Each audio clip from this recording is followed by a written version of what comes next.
কৃষ্ণ কৃষ্ণ হরে হরে হরে রাম রাম রাম হরে হরে হরে কৃষ্ণ কৃষ্ণ কৃষ্ণ হরে হরে হরে রাম রাম রাম হরে হরে হরে কৃষ্ণ কৃষ্ণ কৃষ্ণ হরে হরে হরে রাম রাম রাম হরে হরে হরে কৃষ্ণ কৃষ্ণ কৃষ্ণ হরে হরে হরে রাম রাম রাম হরে হরে। এই যে 16 নাম 32 অক্ষর হরে কৃষ্ণ কৃষ্ণ কৃষ্ণ হরে হরে হরে রাম রাম রাম হরে হরে। দেখেন এই নামটা না অনর্গল জপতে হয়, অনর্গল, এর কোনো বিরাম নাই। আর এখন দেখবেন হরিনাম সংকীর্তন হরে কৃষ্ণ নাই, কি আমার এদিকে মিউজিক বাজছে, তারপরে আবার 5 মিনিট পর বলে হরে কৃষ্ণ, কি হলো? ফাঁক হয়ে গেল, মাঝখানে জ্বালা ঢুকে গেল। হ্যাঁ, চালাকি। আরে ওই যে চালাকি শিখে গেছে। আরে বলি যত কোনো চালাকি তারপরে জ্বালাকি, চালাকি করতে নাই। ভজনের মধ্যে যে করবে চালাকি তারপরে জ্বালাকি, এটা একবার খেলা করবেন, চালাকি করবেন না। বলে ছোটটা বের করবো না বড়টা বের করবো। এই যে হাত ঢুকিয়েছে, দেখলাম তো অনেকে অফিসে গেছে চাঁদা দেবে, বুঝলেন? আমার ভগবানের জন্য দান করবে, ভোগের জন্য দান করবে, ওই পকেটে হাত ঢুকিয়েছে আর বের করে না। তারপরে সবার সামনে বের করে যদি বড়টা বের হয়ে যায় তাহলে ওটাই দিতে হবে। তাই কি করলো, পকেটে মানে হাত ঢুকিয়েছে আর বাসাবাসি শুরু করেছে, কোনটা দেবো, ছোটটা দেবো না বড়টা দেবো, ছোটটা দেবো না বড়টা দেবো। এই যে চালাকি। তাহলে যত কোনো চালাকি এরপরে চালাকি, কিচ্ছু নিয়ে যেতে পারবে না, জ্বালা আছে, তাই না? তাহলে দেখুন বলছে যে ওই যে হরে কৃষ্ণ হ বসিন্না রয়ে করে রে, হ বসিন্না রয়ে করে রে। আচ্ছা দেখুন, একটা ছোট্ট জিনিস, শূন্য একটা পুটলি, একটা বিন্দু কার নিচে আছে? বয়ের নিচে আছে। বয়ের নিচে, বয়ের নিচে আছে বলেই ব আর র, ব আর র, বটা হয়ে গেল র। ব মানে বাদ, র মানে স্থায়ী।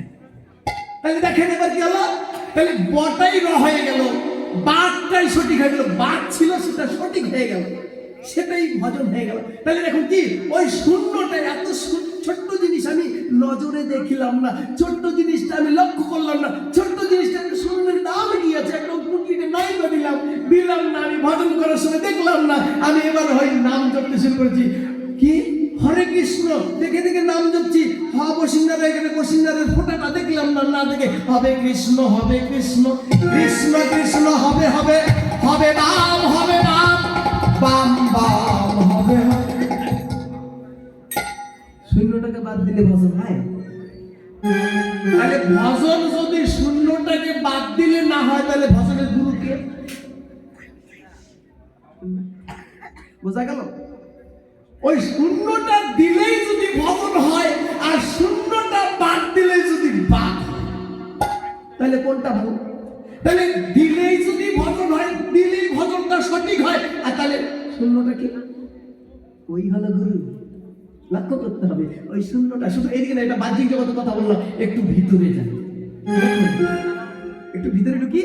তা দেখুন এই শূন্যটা কি? শূন্যটা হলো ভজনের গুরু। কারণ এই যে শূন্যটা মানে এই দেখেন, এখন যে একটা ভজনের সময়, এটা উচ্ছিষ্ট সময়। দেখেন আপনি নিরালায় গিয়ে বসেন, একটু রাস্তায় মাঠে ঘাটে গিয়ে বসেন, কোনো আওয়াজ নেই, আছে কোনো আওয়াজ নেই, কোনো শব্দ নেই, নির্জন নির্প্রান্তর শূন্যে বসে ভজন করতে হয়। এটাই বলছে যে শূন্যে বসে তুমি ভজন করো, এই ভজনে যাবে আমার গৌরের চরণে, আর গৌর তোমার ভজনটা পৌঁছে দেবে কৃষ্ণের চরণে।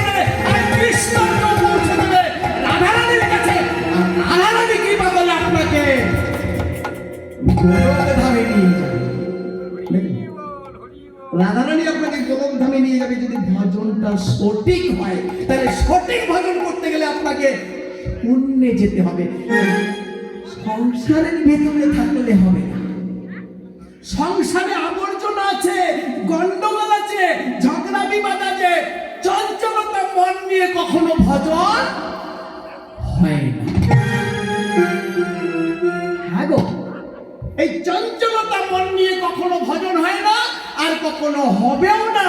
এই ভজন করতে গেলে আপনাকে শূন্যে যেতে হবে। শূন্যে গেলে পরে ভজন আপনার সঠিক হবে। এই জন্য বলছে না বাবা, হ্যাঁ, আপনে কহিলে ধর্ম আপনি সে করে, আর উচ্চ সেরে কহিলে নামে উদ্ধারে। আপনি সে কইলে ধর্ম আপনি সে করে। দেখলেন যে আপনি আপনি নাম যজ্ঞে আপনি করবেন, আর জীবের জন্য, জীবের কল্যাণের জন্য যদি করেন তাহলে উচ্চ সেরে যেখানে সেখানে আপনি করতে পারেন। শুধু কর্মে শুনবে, আপনার কিছু হবে। তাহলে ভজন আপনাকে শূন্যে বসে, নিরালায় বসে, নির্জন প্রান্তরে বসে, সংসারকে পরিত্যাজ্য করে, সংসারকে দূরে রেখে আপনাকে একটু ফাঁকা জায়গায় আসতে হবে। ওই সংসারকে এক পাশে রেখে আপনাকে একটু দূরে আসতে হবে।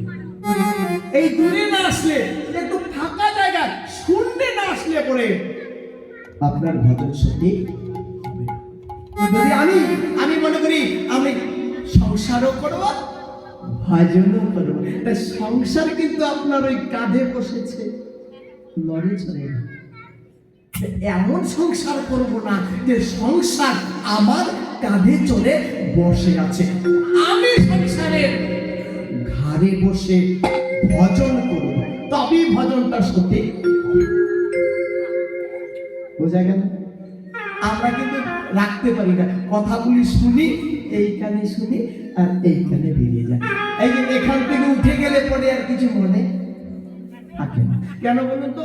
হাজার হাজার কীর্তনিয়া এই জটাবাড়ির মন্দিরে আসে, হাজার হাজার কীর্তনিয়া কীর্তন করে। আচ্ছা বলুন তো, সকালবেলায় যে কীর্তন হয়েছিল কি বলেছিল মনে নাই?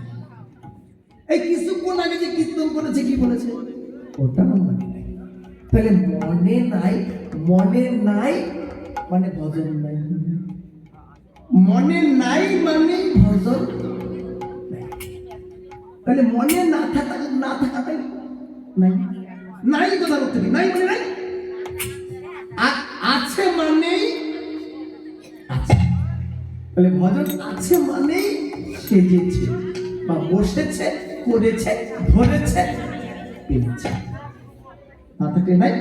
তাহলে দেখুন এই যে কথাগুলি, এই কীর্তন তোমরা সবাই করে, আমি একটু কীর্তন কম করি তো একটু কথাই বেশি বলি, তাই আমার কীর্তন অনেকের পছন্দ হয় না। যাই হোক, আপনারা যদি ধৈর্য সহকারে বসে আর কিছু বলবো নারী কীর্তন করে চলে যাবো। তো যা হোক, এই যে হলো ভজন। তা কি বলছে যে আমার গৌরের বর্ণনা কোথায়? এই যে স্বরই অক্ষরের স্বরই অক্ষর, প্রথম অক্ষরের, প্রথম অক্ষরটাতেই ভজন, প্রথম অক্ষরের মধ্যে ভজন। দেখলেন? তাহলে ওই যে ওখানে কি, ওখানে শূন্যটা লাগিয়ে দিয়েছে। এবার ওটা হলো দুটো, হলো আরো তিনটা। এবার শূন্য থেকে তিনের মতো করে বাঁকা করে, তিনের মতো বা ধনুকের মতো বাঁকা করে আয়ু রেখায় লাগিয়ে, আয়ু রেখায় বাপাসে আয়ু রেখায় লাগিয়ে দেওয়া হলো। এটার নাম কি? এইটার নাম হলো তন্ময়।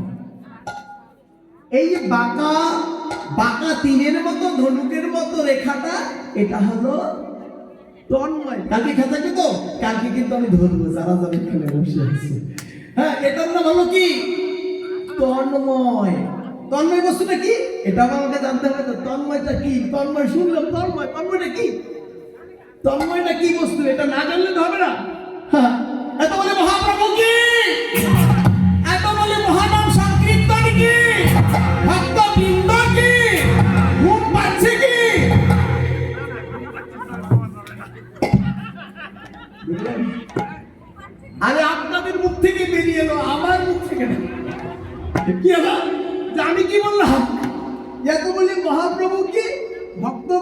আছে, সবই জয়, সবই জয় দিলেন। তারপরে কি বললাম লাস্টে?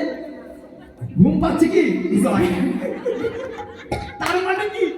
এটাকেই বলা হয় তন্ময়, মানে ভজন। মানে কথাগুলি শোনার জন্য একদম নিস্তব্ধ হয়ে কান পেতে শুনছেন তো, মানে যেটাই বলছি সেটাতেই জয়। তার মানে ভজনটাতে এমন ভাবে লিপ্ত থাকতে হবে, এমন ভাবে ভজন করতে হবে সব কিছু ভালোটাও যায়, মন্দটাও যায়, খারাপ যায়, সুন্দর যায়, কালো যায়, ফর্সাও যায়, কোনো কিছুতেই জয় নাই, সবই জয়। একেই বলা হয় তন্ময়। হৃদয় গৌর হরি বল।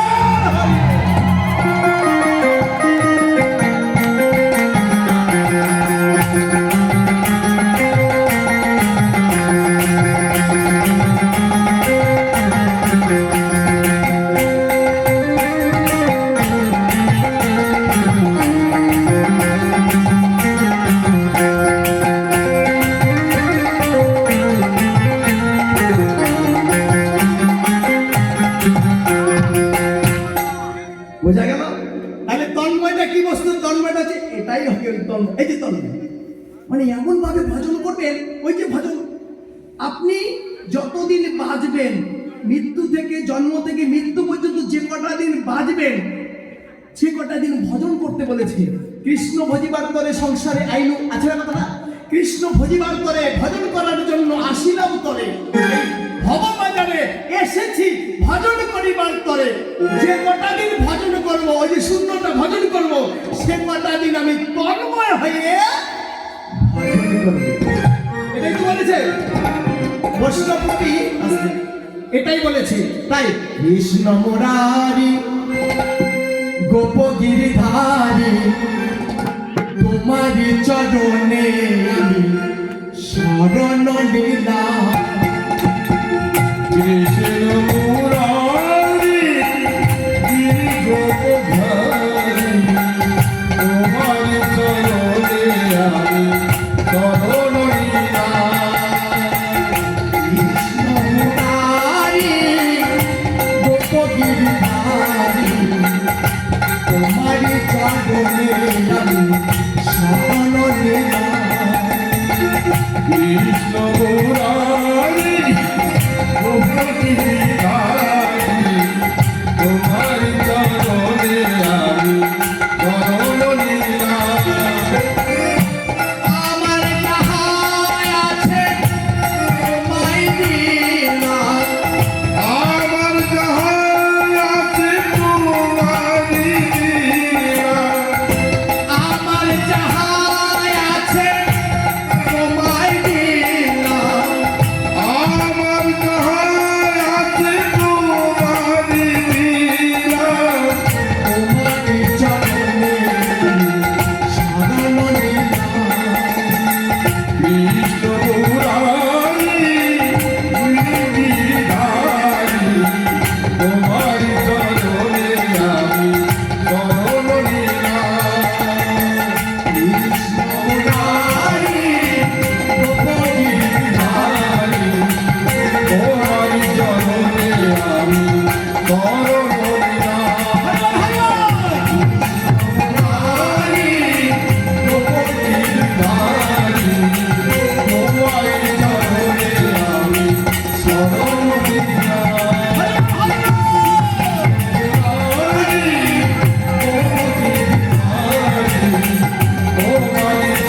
নিলাম। এত বলি মহাপ্রভু কি?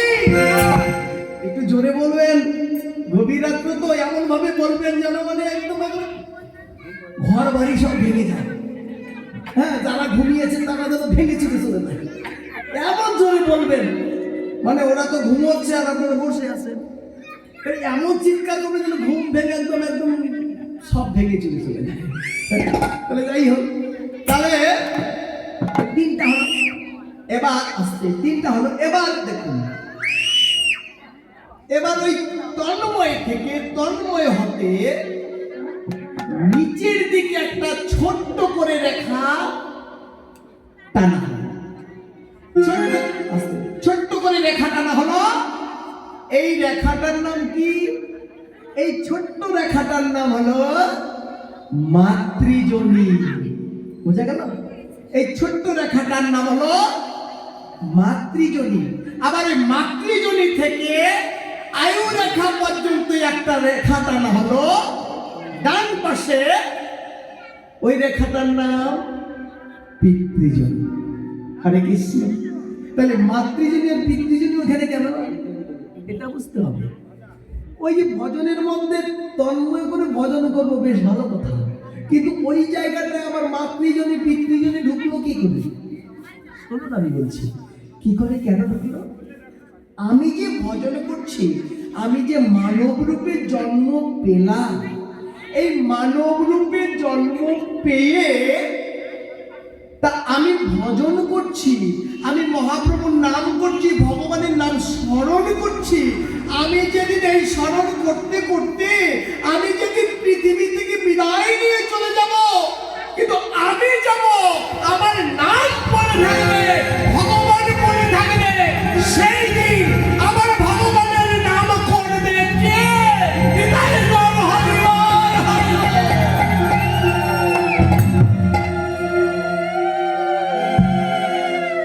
বোঝা গেল?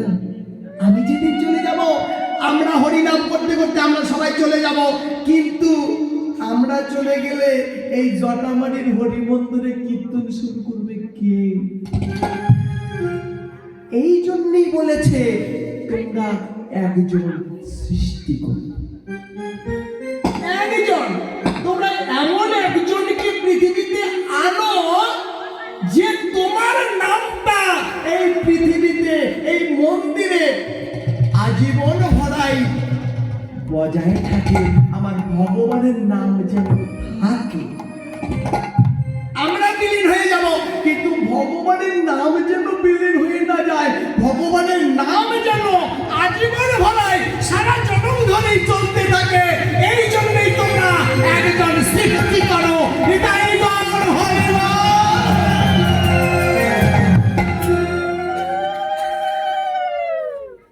এই জন্যই আমাদের একজন সৃষ্টিকর্তা সৃষ্টি করতে বলেছে, একজন আনো, এমন একজনকে আনো পৃথিবীতে যে কিনা এই সাধুগুরু বৈষ্ণবের সঙ্গ ধরতে পারে, এই সাধুগুরু বৈষ্ণবের চরণ স্পর্শ করে চরণ ধরে মাথায় নিতে পারে, ব্রজের ধুলোর গড়াগড় দিতে পারে, হা কৃষ্ণ গোবিন্দ বলে কাঁদতে পারে, সবাই চরণ ধুলোর ধ্বনি করতে পারে, এমন একজনকে আনো, হৃদয় গণ হরি বল। কৃষ্ণ কেশব কৃষ্ণ কেশব কৃষ্ণ কেশব তাহিমা, রাম রাঘব রাম রাম রাঘব রাম। কৃষ্ণ কেশব কৃষ্ণ কেশব কৃষ্ণ কেশব তাহিমা, রাম রাঘব রাম রাম তাহিমা। কৃষ্ণ কেশব কৃষ্ণ কেশব কৃষ্ণ কেশব তাহিমা, রাম রাঘব রাম রাঘব রাম। কৃষ্ণ কেশব কৃষ্ণ কেশব কৃষ্ণ কেশব তাহিমা, রাম রাঘব রাম। তাই এমন ভাবে নাম করতে বলেছে, হরিনাম করতে বলেছে, তাহলেই কি আমার ভগবানের ভজন হয়ে যাবে। কিন্তু দেখেন এত কিছু বলার পরেও বৈষ্ণব কবি দেখলো যে আমার গৌরের বর্ণ ওখানে নাই, গৌরের কোন বর্ণ ওখানে নেই। তাহলে অক্ষরগত বর্ণে খুঁজে পাওয়া গেল না। হ্যাঁ, এবার বৈষ্ণব কবি আমার ভগবানের তুলনা করছে, ভগবানের তুলনা করছে, সময় তো নেই, তবে এক থেকে দুটো তুলনা করবে। হরে কৃষ্ণ। তাহলে ভগবানের তুলনা করছে, কার তুলনা? আমার গৌরের তুলনা। কার সঙ্গে তুলনা করছে বৈষ্ণব কবি? দেখুন, সন কুসুম কুসুম তাহে কোন গো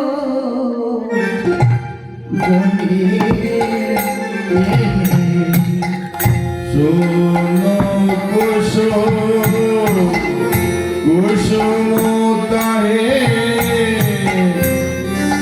কোন গনি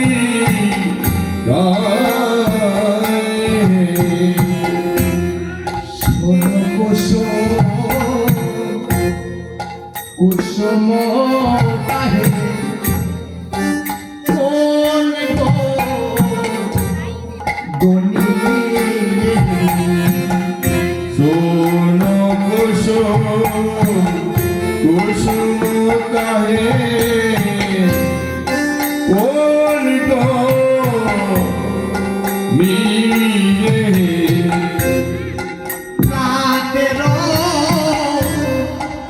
অরুণ সন্ধ্যা গো রাতের অরুণ সন্ধ্যা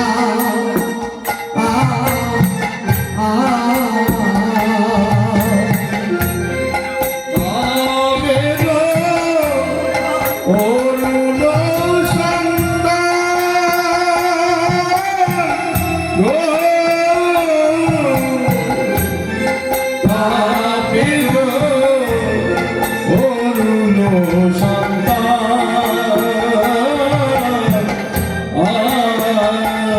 দেখুন বলি তবে দেওয়ায়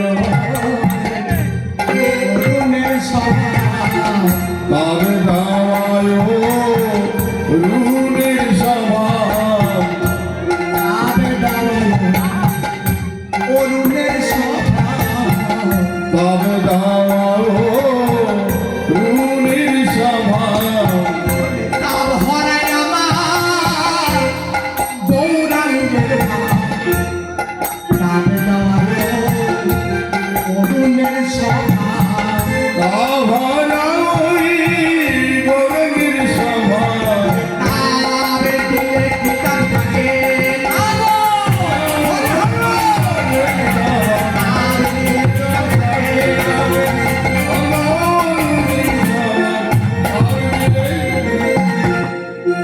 তবে দাও অরুণের সভা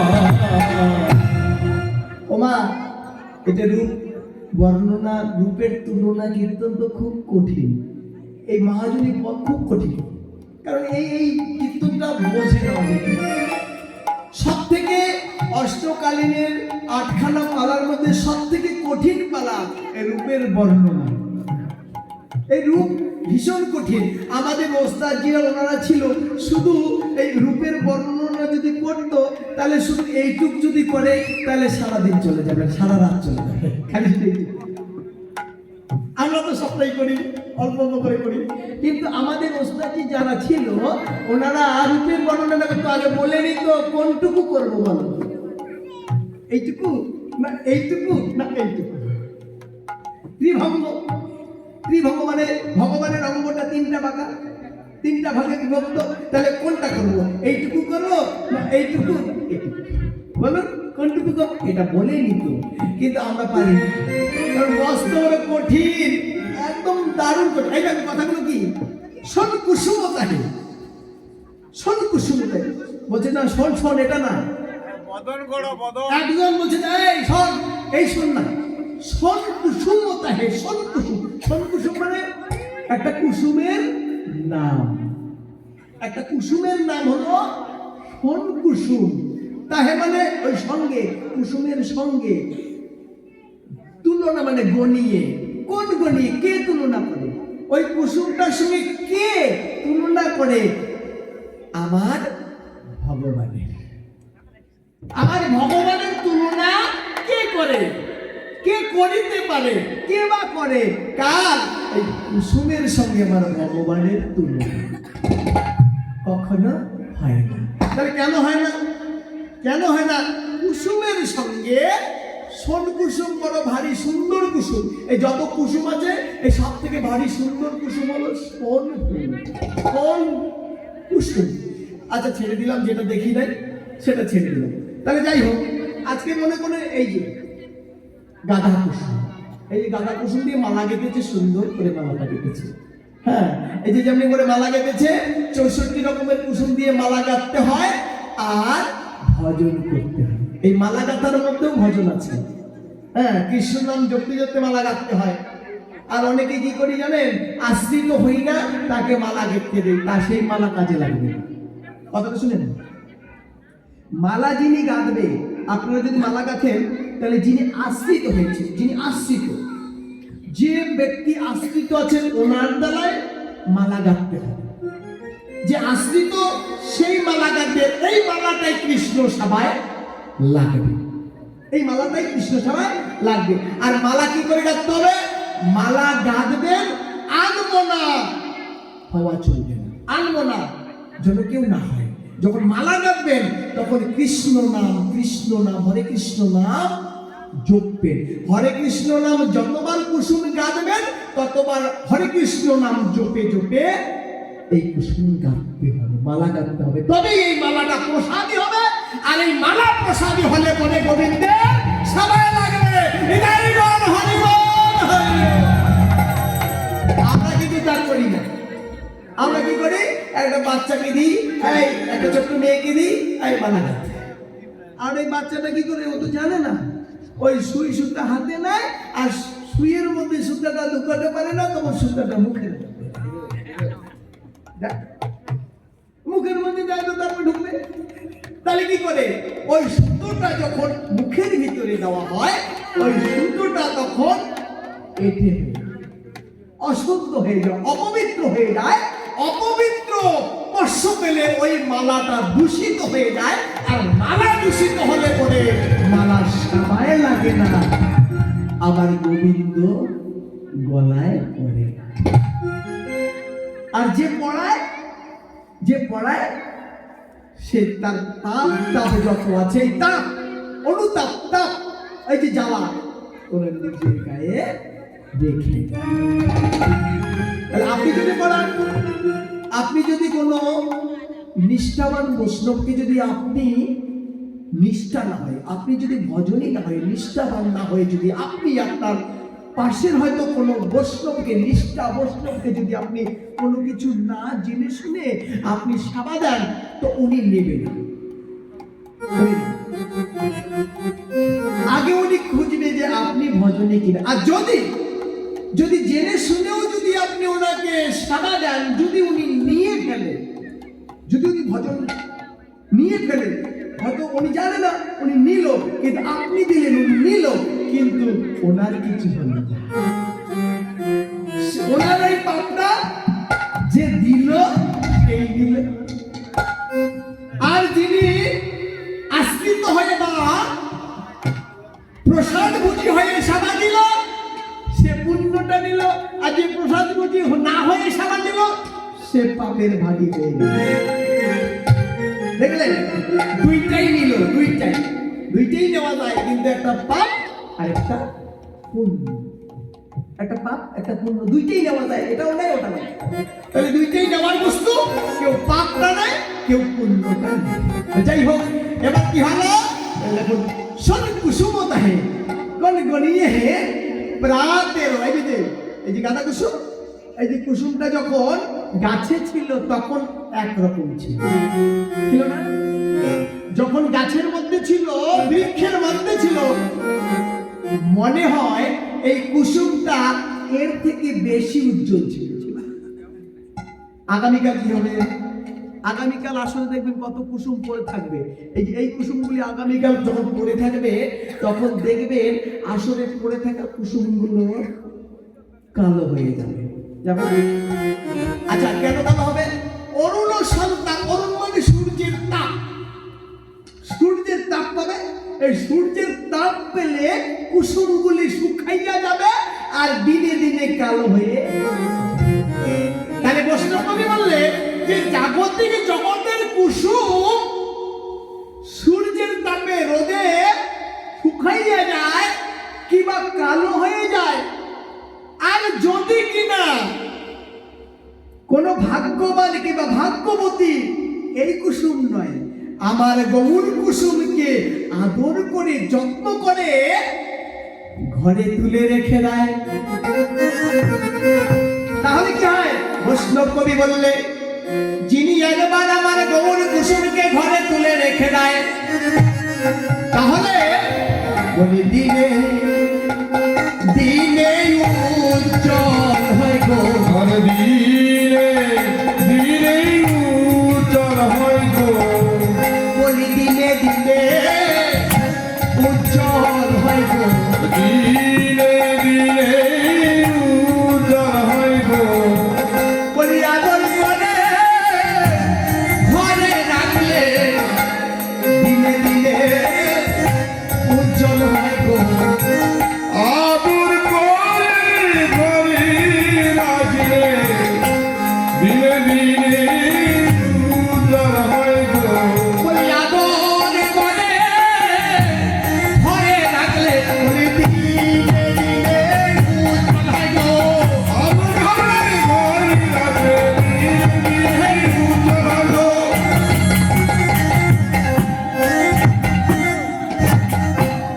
দিনে দিনে উজ্জ্বল হয় গো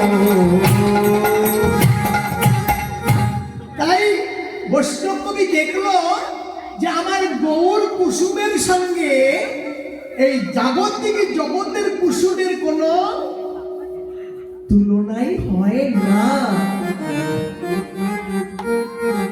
এবার বৈষ্ণব কবি মনে মনে ভাবল আমি আর একটি তুলনা করব, আর একটা তুলনা করব। সেই তুলনাটা কি? বৈষ্ণব কবি আবার তুলনা করছে হে ঋষু ধাকর নুরচিতার তলে হে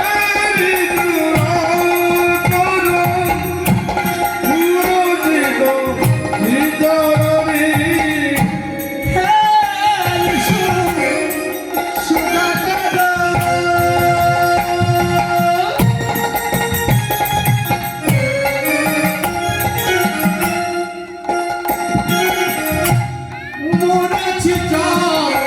রণতলে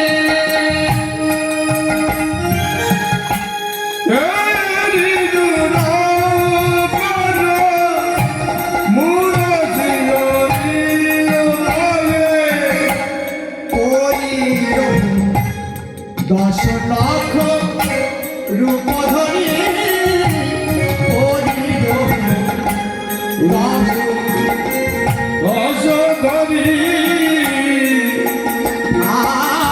আর পরিরহ দশ লক্ষ রূপ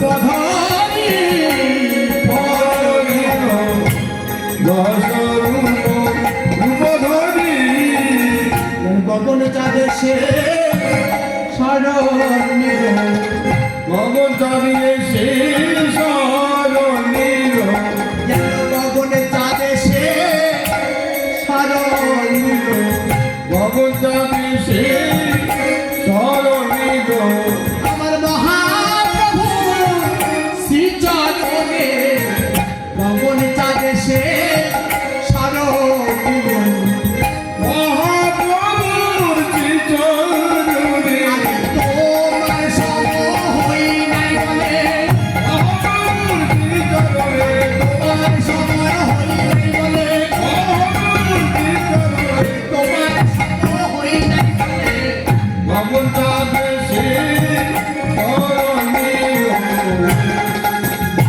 হরিবল হরিবল। বোঝা গেল? বৈষ্ণব কবি পদ গাইল কি হেরি সুধাকর। সুধাকর মানে কি? সুধাকর মানে চাঁদ, সুধাকর। হেরি, হেরি মানে দেখা, হেরি মানে দেখা। দেখলো কি? দেখলো গগনের দিকে তাকালো, গগনের দিকে তাকিয়ে দেখে সাদা দপ্তবা গগনে চাঁদ ভেসে বেড়াচ্ছে। আহা, ওই সাদা দপ্তবা সুন্দর চাঁদখানাকে দেখে তুলনা করছে হেরি সুধাকর, তার সঙ্গে তুলনা করছে। আর তুলনা করতে গিয়ে দেখে না না তুলনা হয় না। কেন? ওই চাঁদ যার সঙ্গে আমি তুলনা করছি সে তার চরণের তলায় স্থায়ী নিয়েছে। চরণের কোথায় কোথায় জায়গা নিয়েছে? ওই চাঁদ, চাঁদ জায়গা নিয়েছে আমার গৌরের চরণের অঙ্গুলির নখদর্পণে নখদর্পণ বলেই দিয়েছে আগে। দেখবেন তাহলে দেখুন আমার গৌরের এই যে নখের জ্যোতিতে আশ্রয় নিয়েছে। তাহলে এবার বোঝা গেল যে ওই চাঁদ আমার গৌর চাঁদের সম নয়, তাই চাঁদের সঙ্গে তুলনা হয় না। বৈষ্ণব বলছে কেন হয় না? এই যে কেন হয় না কথাটার বিপরীতে বলছে কি, চাঁদেরও কলঙ্ক আছে তবু জানে চাঁদে, তবু জানে চাঁদে, চাঁদের কলঙ্ক আছে, তবু জানে চাঁদে, তবু জানে চাঁদে, চাঁদের তবু জানে চাঁদে, তবু জানে চাঁদে। আর চাঁদের কলঙ্ক আছে, তবু জানে চাঁদে, তবু জানে চাঁদে, চাঁদের কলঙ্ক আছে, তবু জানে চাঁদে, তবু জানে চাঁদে। প্রেমেরও বিরহ আছে, তবু পরে প্রেমের পারে। প্রেমেরও বিরহ আছে, তবু জানতে পারে। প্রেমেরও বিরহ আছে, তবু পরে প্রেমের পারে। প্রেমেরও বিরহ আছে, তবু জানতে পারে।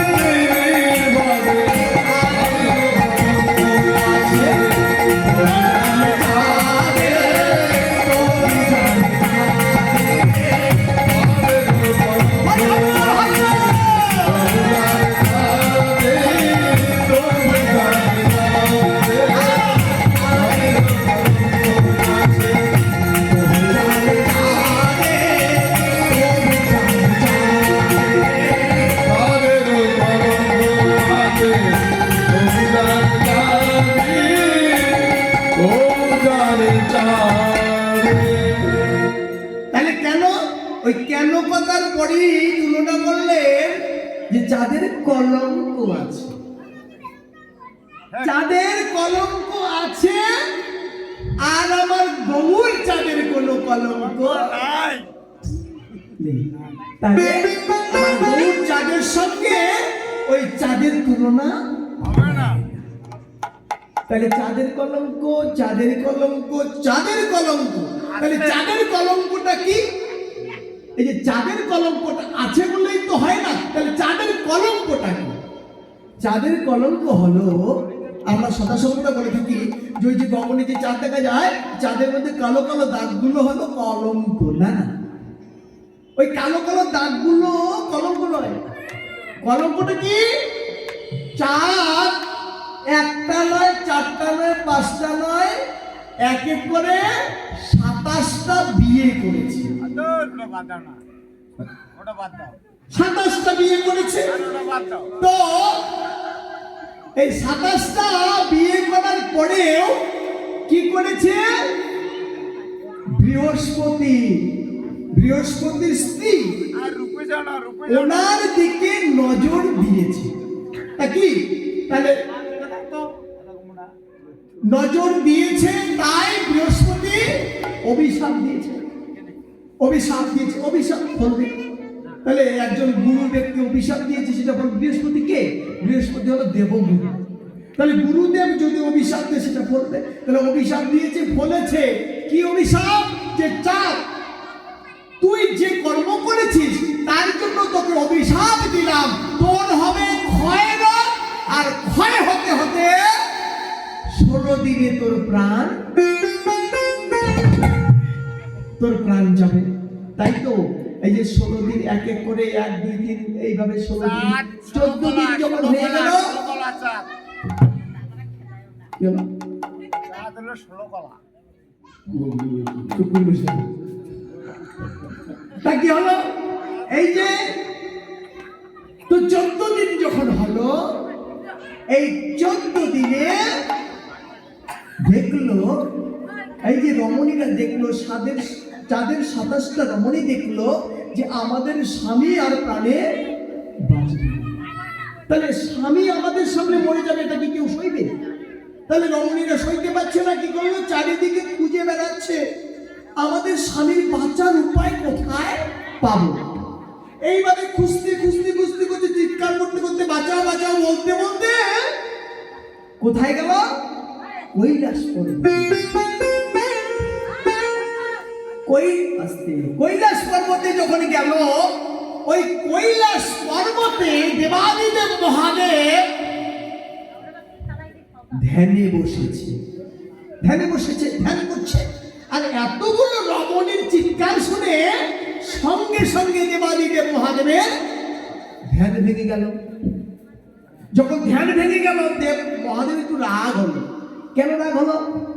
মহাদেব বলছে যে আমি যে জ্বালা যন্ত্রণার জন্য এই বরফের দেশে এসে বাড়ি করলাম, এখানেও আমাকে জ্বালাতে শুরু করলো।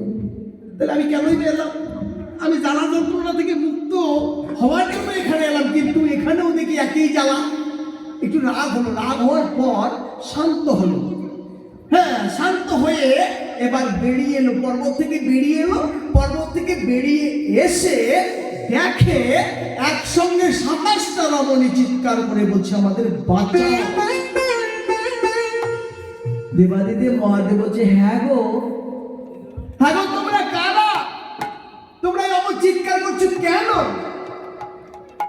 27টা রমণী একসঙ্গে বলে উঠলো, আমাদের বড্ড বিপদ হয়ে গেছে জামাই বাবু। সবাই একসঙ্গে চিৎকার করে কি বললো? যে আমাদের বড্ড বিপদ। সম্পর্ক কি বললো? জামাই বাবু। কেন? এই দেখো কি করে হলো। দক্ষ রাজা, আপনারা সবাই শুনেছেন, এই যে দক্ষ রাজার কন্যা হলো, কন্যা কটা? 28টা। দক্ষ রাজার কন্যা হলো 28টা। প্রথমা কন্যার নাম কি? প্রথমা কন্যার নাম হলো পার্বতী। যে পার্বতীকে বিয়ে দিয়েছিল দেবাদিদেব মহাদেবের কাছে মা দুর্গা। এই দুর্গাই হলো কি? যোগমায়া। আর যোগেশ্বরী, ওই দুর্গাই হলো লীলার সাধন। কেন দেখুন কোথায় গেল কোথাকার জিনিস। তাহলে দেখুন এবার কি হলো, এই যে পার্বতীকে বিয়ে দিল দেবাদিদেব মহাদেবের কাছে। বাকি থাকলো কয়টা? 27টা। এই 27টাকে বিয়ে দিল দক্ষ রাজা সাদের সঙ্গে। তাহলে সম্পর্ক কি হবে? শালিকা আর জামাই বাবু। এই যে সম্পর্কটা যখন হলো, দেবাদিদেব মহাদেব পেয়ে গেল। আর সম্পর্ক পাওয়া মাত্রই বলছেন তোমাদের এত বিপদ, তাহলে তোমরা কাজ করো, তোমরা তোমাদের স্বামীকে আমার কাছে নিয়ে আসো। যাও, দেরি আর করো না। সঙ্গে সঙ্গে ছুটে গেল। ছুটে গিয়ে কোলে পিঠে করে, ওই 14 দিন তো বুঝতেই পারছেন স্বামীর একদম শেষ দশা। স্বামী একদম শুকিয়ে কাঠ হয়ে গেছে। হ্যাঁ, চাঁদ একদম শুকিয়ে কাঠ হয়ে গেছে। চাঁদ আর নড়াচড়া করতে পারছে না, একদম অবশ হয়ে গেছে। ওই অসুস্থ চাঁদকে ওনার স্ত্রী সবাই মিলে কোলে পিঠে করে দেবাদিদেব মহাদেবের কাছে নিয়ে এসে হচ্ছে, হর হর মহাদেব, হর হর মহাদেব, হর হর মহাদেব। এবার চিৎকার করে এসে যখন বললো, দেবাদিদেব মহাদেব বলছে, তোমরা নিয়ে এসেছো? বলে হ্যাঁ, এই যে দেখুন আমরা নিয়ে এসেছি। দেখে সর্বনাশ। দেবাদিদেব মহাদেব দেখতে পাচ্ছে যে চাঁদের দশা একদম শেষ দশা। চাঁদ বুঝিয়ে প্রাণে বাঁচবে না। তা কি করলো? বলে তোমরা দেরি করো না, তোমরা তোমাদের স্বামীকে সবাই কোলে পিঠে করে আমার জটায় রেখে দাও। নিতাই গৌর হরিবল হরিবল।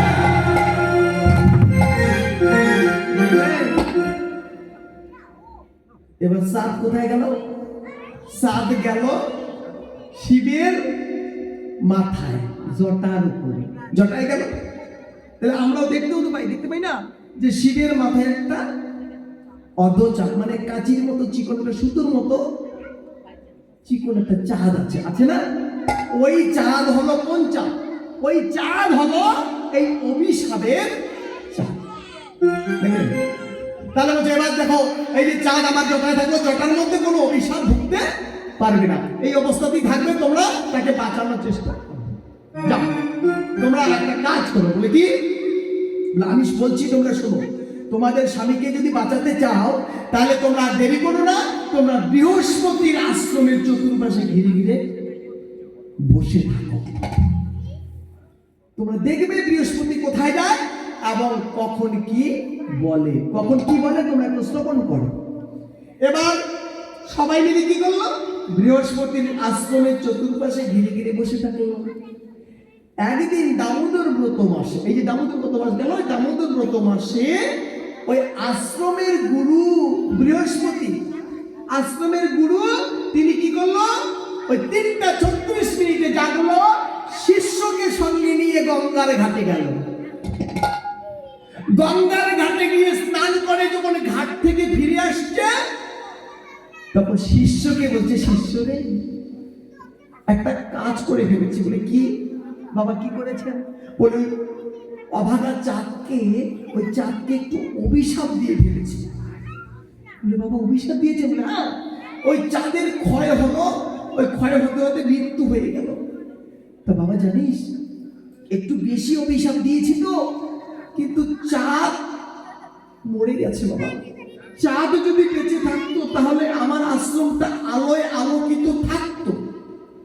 চাঁদ মরে গেছে, আমার আশ্রমটা অন্ধকার হয়ে গেছে।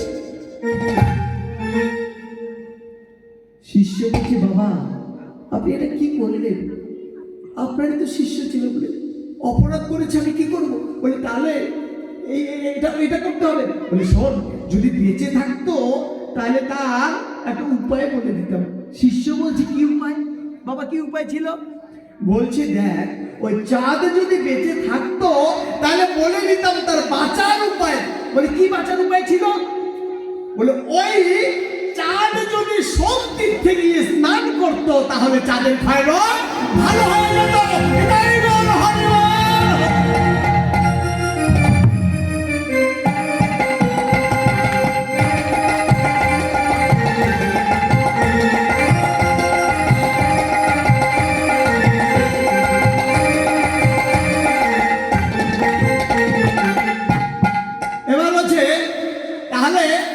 রমণীরা সবাই শুনে ফেলেছে, এই যে ঘটনা শুনলো, রমণীরা শুনলো আর দেরি করলো না, সঙ্গে সঙ্গে ছুটে গেল দেবাদিদেব মহাদেবের কাছে। বলে, মহাদেব, বলে, কি পেলে? তোমরা কিছু পেয়েছো? বলে, হ্যাঁ, আমরা পেয়ে গেছি আমাদের স্বামীর বাঁচার উপায়। বলে, কি? বলে, বৃহস্পতি বললে এই স্বামীকে যদি আমরা সোম তীর্থে নিয়ে গিয়ে স্নান করিয়ে দেই তাহলেই আমাদের স্বামী ভালো হয়ে যাবে। দেবাদিদেব মহাদেব বলছে, তাহলে আর কি, নিয়ে যাও, নিয়ে গিয়ে তোমরা তাকে স্নান করিয়ে দাও। এবার সবাই মিলে কি করবে? সোম তীর্থে নিয়ে গেল, নিয়ে গিয়ে সেখানে স্নান করিয়ে দেবে।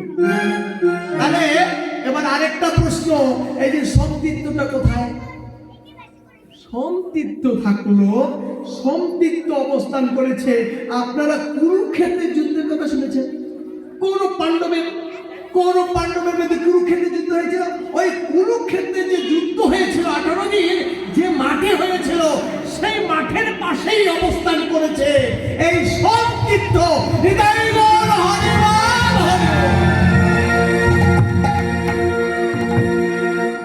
এখনো সেখানে অনেকেই যায়, অনেকেই সেই সোম তীর্থে গিয়ে স্নান করে। হ্যাঁ, স্নান করলে রোগ ব্যাধি সব ভালো হয়ে যায়, মুক্ত হয়ে যায়। হ্যাঁ, তাই এবার সবাই মিলে স্নান করিয়ে দিল চাঁদ। তাই বলছে, চাঁদেরও কলঙ্ক আছে, তবু জানে চাঁদে, তবু জানে চাঁদে। আর চাঁদেরও কলঙ্ক আছে, তবু জানে চাঁদে, তবু জানে চাঁদে। তবু পরে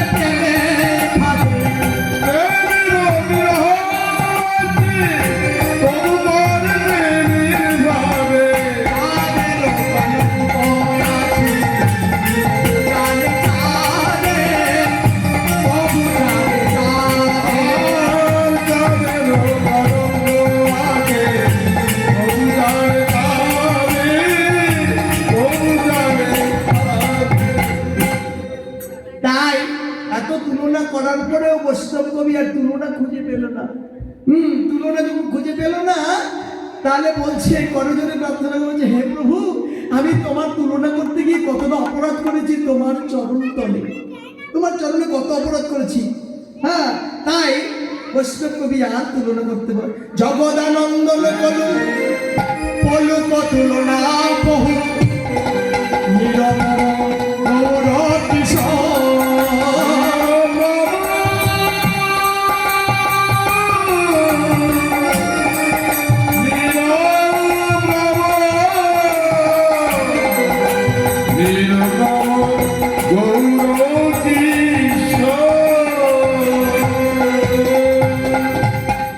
যার তুলনা তারই সাথে, যার তুলনা তারই সাথে, আর কি আর সাজিতে পারে, যার তুলনা তারই সাথে, আর কি আর সাজিতে পারে, যার তুলনা তারই সাথে।